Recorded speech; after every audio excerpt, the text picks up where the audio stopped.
बिल्कुल जिला डोडा की तस्वीरें देख रहे हैं जहां पे आम आदमी पार्टी के वर्कर्स जो हैं वो बाहर आ चुके हैं और प्रदर्शन कर रहे हैं पीडीपी पार्टी के खिलाफ और साथ साथ में भाजपा के खिलाफ, जहां पे इनका मानना है कि महराज मलिक पे कल जो है दो पार्टीज़ ने अटैक किया और उसी को लेके ये तस्वीरें जिला डोडा की हम आपको दिखा रहे हैं जहां पे लोगों का हुजूम बढ़ता हुआ नज़र आ रहा है। पुलिस यहाँ पे सपोर्ट पे है और साथ साथ में ये लोगों का हुजूम आप देख रहे हैं। महिलाएं भी बाहर आ चुकी हैं और लोगों में गुस्सा काफ़ी ज़्यादा है। जो वर्कर्स हैं आम आदमी पार्टी के वो आप देख सकते हैं कि किस तरह से बाहर आ चुके हैं। चाहे अलग अलग एरियाज़ को लेके हम बात करें, गुंडो, बलेसा, खाखरी, बदरवा, इन सारे इलाकों से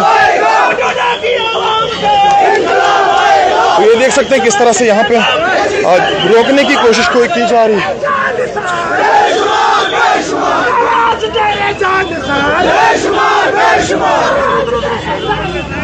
जिला डोडा की तस्वीरें आप देख रहे हैं जहां पे किस तरह से आम आदमी पार्टी के वर्कर्स बाहर आए हैं और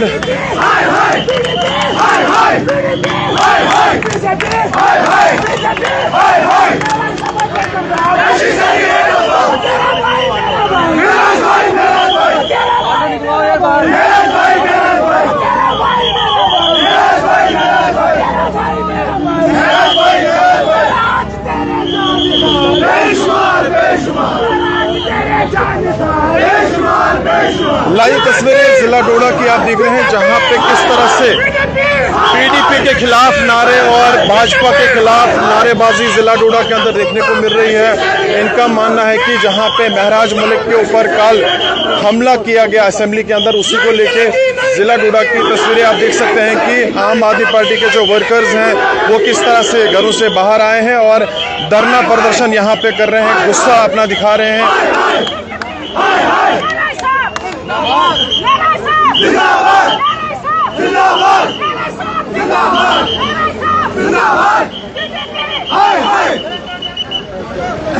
बहुत एक अनफॉर्चुनेट मामला है कि आज वो व्हाइट कॉलर नेता, वो नेता जो अपने कुर्ते पजामे पहनकर जाते थे असेंबली में, वो नेता जो कुर्ते पजामे पहन के असेंबली में जाते थे और कहते थे महराज को कि यार तुम तो टी शर्ट पहन के आते हो, तुम तो टी शर्ट पहन के आते हो, तुम तो सिविलाइज नहीं हो, तुम्हें तो तमीज नहीं है। कल माँ बहन की गालियां दे रहे थे, कल माँ बहन की गालियां दे रहे थे।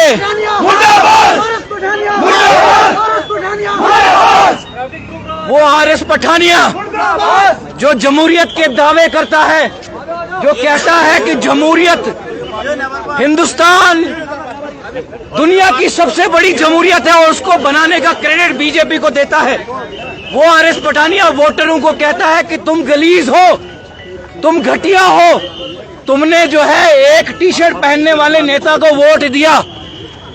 कल नंगे हो गए हैं उसी ऐवान में, कल रुसवा हो गए हैं उसी ऐवान में, कल उसी ऐवान में माँ बहन की गालियां दे रहे थे। महराज ने एक पल के लिए सोच लिया होगा कि यार सच कह रहे हैं, मैं तो कुर्ता पजामा पहन ही लेता हूं, शायद उससे अच्छा इंसान बन जाऊंगा। लेकिन उसने कुर्ता पजामा क्या पहना, कुर्ते पजामे वाले नंगे हो गए, कुर्ते पजामे वाले गलाजत पे उतर आ गए। उन्होंने कुर्ते पजामे का जो शौक था महराज ने एक दिन का पाला था, वो छोड़ दिया। बोला ना बाबा, मैं दिखावा नहीं करूंगा, मैं इन लुटेरों की तरह नहीं बनूंगा जिन्होंने लूट मार के अलावा जम्मू कश्मीर को कुछ नहीं दिया है। ये जम्मू कश्मीर के दलाल हैं। इनको ये लफ्ज चुभता है कि महराज जब इनको दलाल कहता है, चुभता क्यों है भाई? क्या तुमने अपने पहाड़ों को दलाली करके बेचा नहीं? क्या तुमने अपने बच्चों की रोजगार को दलाली करके बेचा नहीं? क्या तुमने अपनी नागरिकता को दलाली करके बेचा नहीं? क्या तुमने नहीं बेचा? और फिर जब तुमको कोई दलाल कहता है तो तुमको तकलीफ होती है। हकीकत है कि तुम दलाल हो, हकीकत है कि आज तक जम्मू कश्मीर में ये दलाल मुसल्लत किए गए हैं जम्मू कश्मीर की आवाम के ऊपर। महराज का एक स्टेटमेंट सामने आया जिसमें उसने कहा है कि जो दो पार्टीज के ऊपर आप एलिगेशन लगा रहे हैं, उन्होंने कुछ लोग बाहर भी खड़े रखे थे। क्या इस पे सच्चाई कितनी आप मानते हैं? देखिए, डेफिनेटली एक प्लान्ड वे में ये हमला हुआ है, पहले बीजेपी के लिए रास्ता पीडीपी ने 2015 में हमवार किया और आज हम कटोरा लेकर खड़े हैं, भीख मांग रहे हैं रोजगार के लिए। कल असेंबली के अंदर भी वही हुआ। पहले पीडीपी ने बीजेपी के लिए रास्ता हमवार किया, गुंडों को रास्ता बताया कि कहां से आना है, कैसे अटैक करना है। फिर दूसरे दिन उन्होंने अपने गुंडे भी लाए तो उन्होंने भी हमला कर दिया एक प्लान्ड वे में। अवैध लेजिस्लेटर पर हमला होना, क्या लगता है आपको कि ये डायरेक्टली उस जम्मू कश्मीर के युवाओं पर हमला नहीं?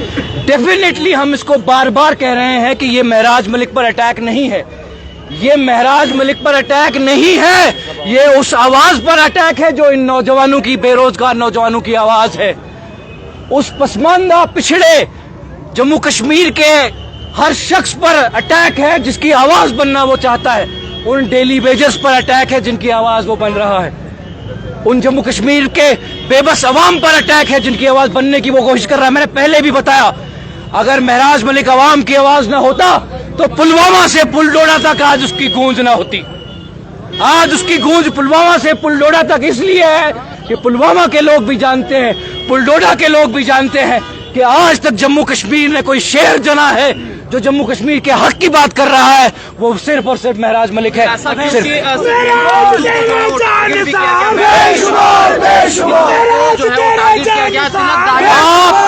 जो बात पॉलिटिकल पार्टी जो है वो कहा गया, आप कहते हैं हिंदूज को टारगेट किया गया है, ये भी भाजपा की बोली है। ये भाजपा की बोली है कि हिंदूज को टारगेट किया गया है, हिंदूज की बोली नहीं है।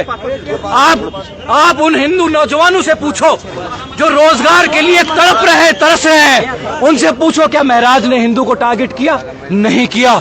लेकिन भाजपा की साजिशें, ये लोग साजिश के तहत बातों का बतंगड़ बनाते हैं। ये लोग, कल महराज चुन्नी पहनकर आपके जो है एक लंगर में खाना खा रहा है। अगर महराज इतना ही कट्टर मुसलमान और हिंदू विरोधी होता तो वह लंगर में खाना खाता। ये अवाम सच जानती है। और अवैध अब्यूजिव लैंग्वेज को दोनों तरफ से इस्तेमाल हुआ है, क्या आपको? महराज की तरफ से अब्यूजिव लैंग्वेज का इस्तेमाल नहीं हुआ। दलाल को दलाल बोलने में कोई हर्ज नहीं है, जो दलाल है दलाल है। चोर को चोर, गाली गलौज जिस तरह से आई है, गाली, अब जो लफ्ज इस्तेमाल हुआ है, जो गाली रंधावा ने दी, जो गाली उसकी जबान से निकली है, वो नाकाबिले बर्दाश्त है। और वो माओ बेटियों के लिए, बहनों के लिए ये सोचता है, वो संस्कारी बनता है। संस्कारी हिंदू आज उसके मुंह पे थूक रहा है कि तू कैसा संस्कारी है, तू अपने संस्कार तो देख, तू अपने गिरेबान में तो झांक, उसके बाद तू कहे कि महराज ने हिंदुओं के खिलाफ बोला है। अवैध काले के इम्पोर्टेंट बिल पे डिस्कशन होनी थी, जिसके लिए एलजी साहब ने जो है वो मंजूरी भी दी थी, टेलीविजन को लेकर या जो बाकी चीजें हैं। तो क्या आपको लगता है? देखिए, डिस्कशन डिसरप्ट करने में एक अकेला महराज तो नहीं ना है। डिसरप्शन एक अकेला महराज तो कर नहीं सकता ना, उसका माइक वहां पे बंद भी कर सकते हैं।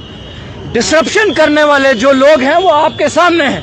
वो सबसे पहले ये भाजपा के गुंडे ठेकेदार हैं डिसरप्शन करने वाले।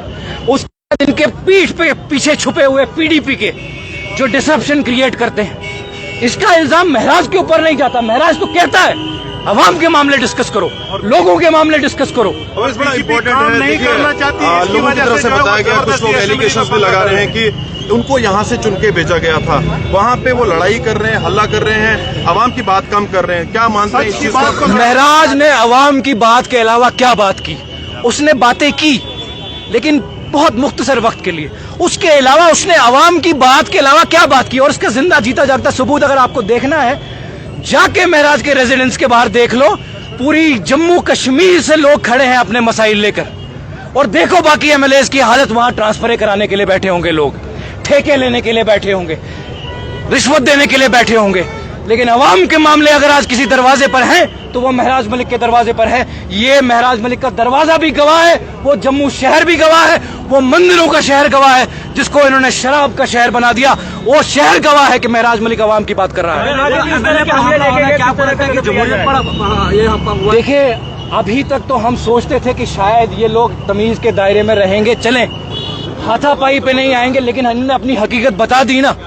आज हम थोड़ी कम तादाद में यहाँ आपको दिखे, ये शॉर्ट नोट पर हमने किया एक सिंबॉलिक, लेकिन आंच आई महराज मलिक को, तो भाई उसका खमियाजा इस पूरे एलजी इंतजामिया को और इस बीजेपी के एमएलए को भुगतना पड़ेगा।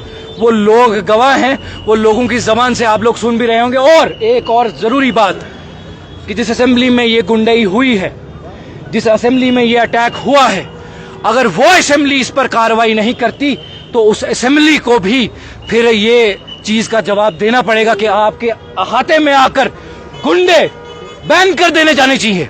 ये लोग बैन कर। नहीं लगता है कि इस तरह की भाषा से, जैसे मुफ्ती मोहम्मद सईद को लेकर कहा गया या फिर हिंदूज को लेकर कहा गया कि हिंदू शराब पीते, त्योहारों में शराब पीते, इससे सेंटिमेंट्स हर्ट होते या फिर अगली पार्टीज जो है या हिंदूज जो है प्रोवोक होते हैं? इससे सेंटिमेंट किसी के हर्ट नहीं हुए, इससे बीजेपी को मौका मिल गया कि वो उसको मैनिपुलेट कर सके।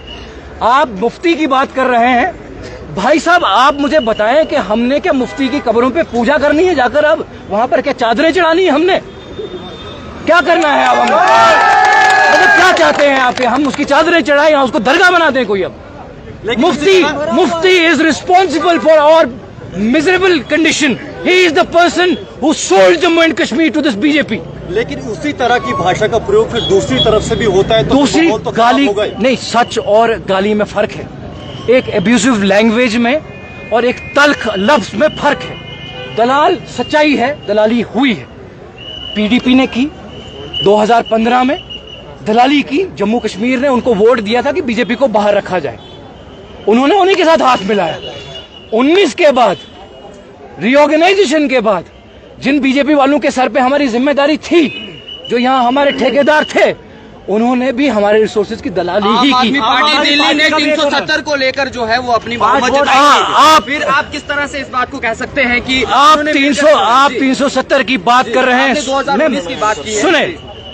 सुने 370 पूरे हिंदुस्तान में एक पॉपुलर सेंटिमेंट है। तो इस साफ तौर पर देख रहे हैं आप कि किस तरह से जिला डोडा के अंदर आम आदमी पार्टी के वर्कर्स जो हैं वो यहाँ पे धरना प्रदर्शन कर रहे हैं और हेडक्वार्टर के अंदर हम देख रहे हैं कि शोर शराबा ये लोग दिखाते हुए नजर आ रहे हैं। इनका मानना है कि जहाँ पे भाजपा ने और साथ साथ में पीडीपी ने कल महराज मलिक के ऊपर असेंबली के अंदर हमला किया और उसी को लेके अलग अलग डिस्ट्रिक्ट से ये आवाज़ें देखने को मिल रही हैं। जहाँ पे कश्मीर के अंदर भी आपने देखा कुछ लोग जो है बाहर आए और ज़िला डोडा के अंदर भी हम देख रहे हैं कि ये तस्वीरें आप देख सकते हैं, हुजूम देख सकते हैं कि महराज मलिक के सपोर्टर जो हैं घरों से बाहर ज़रूर आए हैं, अपनी आवाज़ को मीडिया के सामने रख रहे हैं और ये कह रहे हैं कि महराज मलिक के ऊपर जहाँ पे बैक टू बैक सवाल उठा रहे थे और अब हमला कहीं ना कहीं देखने को मिला असेंबली के अंदर, और सरकार से अपील की है कि कोई बड़ा फैसला लेना चाहिए असेंबली के अंदर। और जहां पे असेंबली के अंदर ये हल्ला देखने को मिला तो इनकी जो मांगे हैं वो आपने सुन ली, किस तरह की मांगे अपनी करते हुए नजर आ रहे हैं। गुलिस्तान न्यूज़ के लिए वसीम गत्तू, डोडा।